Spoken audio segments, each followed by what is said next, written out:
کہ scientific fact, الارض ننقصها من اطرافها، اللہ زمین کو اس کے کناروں سے گھٹاتے چلے آ رہے ہیں. اللہ is reducing the earth from its borders, جس کو صورت الانبیاء 44 اور صورت الرعد 41 میں اللہ تعالیٰ نے فرمایا کہ صورت الانبیاء 41 میں ہم نے پڑھا. تو اس کو ہم صورت الانبیاء 41 کو پھر سے ہم دیکھ لیتے ہیں. صورت الانبیاء 40 جو آج ہماری سبق تھا 44، صورت الانبیاء 44. بل متانا ہاؤلائے و آباہم حتی تعالی علیہم الامر افلا یرون انا ناتی الارض ننقصها من اطرافها فہم غالبون، بلکہ ہم نے انہیں ان کے باپ داداؤں کو زندگی کے سر و سامان دیے یہاں تک کہ ان کی مدت عمر گزر گئی، کیا وہ دیکھتے نہیں کہ ہم زمین کو اس کے کناروں سے گھٹاتے چلے آ رہے، کیا وہی غالب ہوں گے.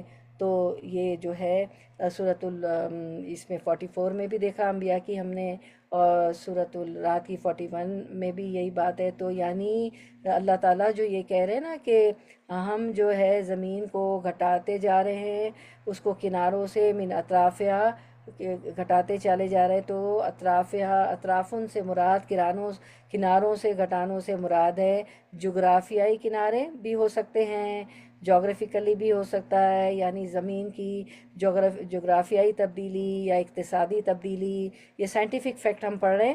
اکنامیکل تبدیلی، اعتقادی تبدیلی، سوشل تبدیلی، تمدنی تبدیلی، جغرافیکل اور فزیکل چینجز، یہ سائنٹیفک فیکٹ پڑھ رہے ہیں. سبھی کچھ مراد ہو سکتا ہے، اور دنیا میں ہر دم حالات بدلتے رہتے ہیں.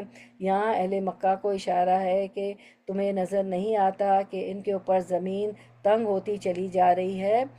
وہ کیسے؟ کیونکہ اسلام پھیل رہا ہے، اور جو بت پرست تھے ان کے نظریے کے ماننے والے گھٹتے جا رہے ہیں، اور مسلمان دن بدن بڑھتے جا رہے ہیں. اور صورت الانبیاء میں بھی ہم نے دیکھا، اور صورت الرعد میں بھی دیکھا ہم نے، الارض ننقصها من اطرافها. صورت الرعد 41 میں تھا، 41 میں، ٹھیک ہے. اولم یرو انا ناتی الارض ننقصها من اطرافها واللہ یحکم لا معقب لحکمہ وهو سریع الحساب، کیا وہ نہیں دیکھتے کہ ہم زمین کو اس کے کناروں سے گھٹاتے چلے جا رہے، اللہ حکم کرتا ہے، کوئی اس کے احکام پیچھے ڈالنے والا نہیں، وہ جلد حساب لینے والا ہے. تو جو ہے یہاں اہل مکہ کو اشارہ ہے کہ نظر نہیں آتا کہ ان کے اوپر زمین تنگ ہوتی چلی جا رہی ہے. اور وہ کیسے؟ کیونکہ اسلام پھیل رہا تھا، اور جو بت پرست تھے ان کے نظریے کے ماننے والے گھٹ رہے تھے، اور مسلمان دن بدن بڑھتے جا رہے تھے. تو سائنٹیفک، تو سائنس جو ہے وہ پروف کر رہی ہے کہ آج جو زمین کا سائز ہے تو یہ پہلے اس سے 100 گنا زیادہ بڑی تھی. موجودہ سائز سے زمین جو ہے وہ بڑی تھی، بہت بڑی تھی.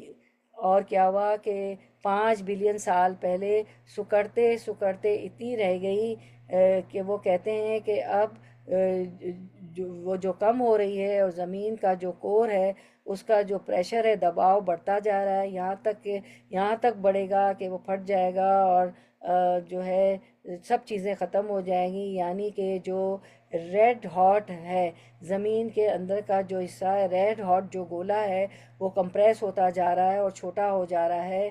اور the pressure of the earth core is increasing, and it will increase to the point of bursting and destroying everything.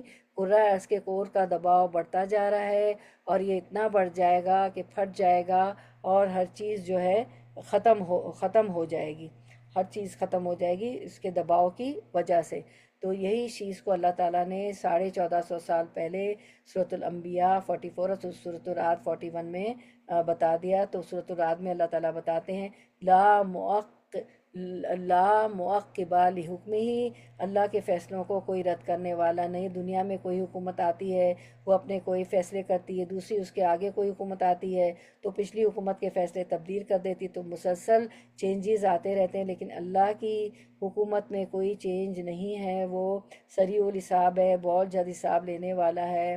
اور یہ جو ہے سورۃ الانبیاء 44 میں بھی جو بتایا کہ اولم یرو انا ناتی الارض ننقصها من اطرافها، تو کیا ہے کہ دین پھیلتا گیا، پھیلتا چلا گیا، تو کفر کی زمین کم ہوتی چلی گئی اور مسلمانوں کی زمین بڑھتی چلی گئی۔ اور سائنٹیفک فیکٹ بھی ہم نے دیکھا کہ اس کا کور جو ہے دباؤ کی وجہ سے جو ہے پھٹ جائے گا، اور اتنا پھٹے گا کہ ہر چیز ختم ہو جائے گی۔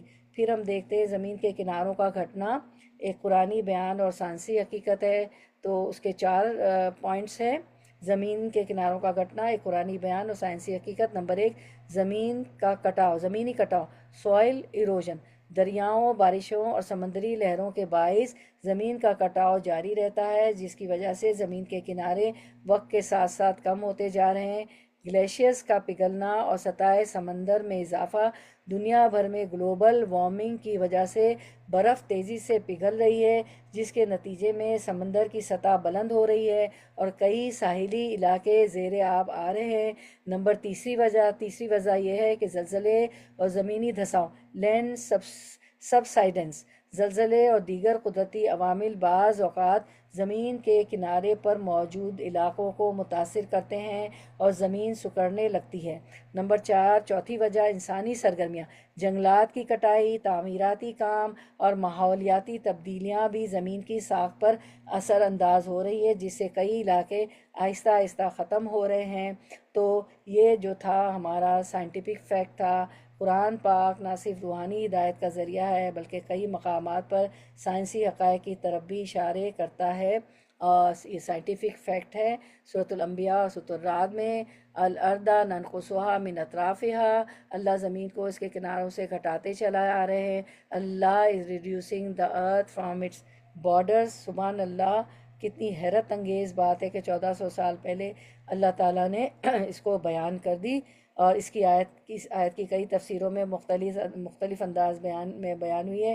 کچھ مفسرین کے مطابق اس سے مراد ہے کہ اسلام کی دعوت جب پھیلے گی تو کفر کے علاقے گھٹتے جائیں گے، اور طبعی طور پہ بھی ایسا ہوگا۔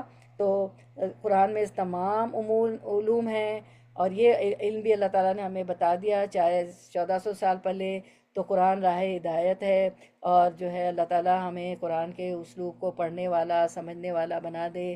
اللہ تعالیٰ ہماری زبان جو قرآن میں پڑھتی ہے اس میں ہمیں تفکر اور تدبر اور اس کی سمجھ عطا فرمائیں، اس کے معنی اور عجائبات کی پہچان کروائے، اور جب تک ہم زندہ رہیں اس کے مطابق عمل کریں، کیونکہ قرآن نور ہے، ہدایت ہے، فرقان ہے، روشنی ہے، اور ہر طرح کا علم اس میں موجود ہے۔ اور آج ہم نے زمین کو جو اطراف سے اللہ تعالیٰ گھٹاتے جا رہے ہیں اس کو بھی قرآن کی روشنی میں اور سائنٹیفک فیکٹس میں بھی دیکھ لیا۔ سائنس آج بتا رہی ہے، لیکن سبحان اللہ، اللہ تعالیٰ نے 1450 سال پہلے ہمیں بتا دیا۔ تو اللہ تعالیٰ اس پہ عمل کرنے والا، اس پہ غور و فکر اور تدبر کرنے والا، اس کے عجائبات کو پہچاننے والا بنا دے۔ آمین یا رب۔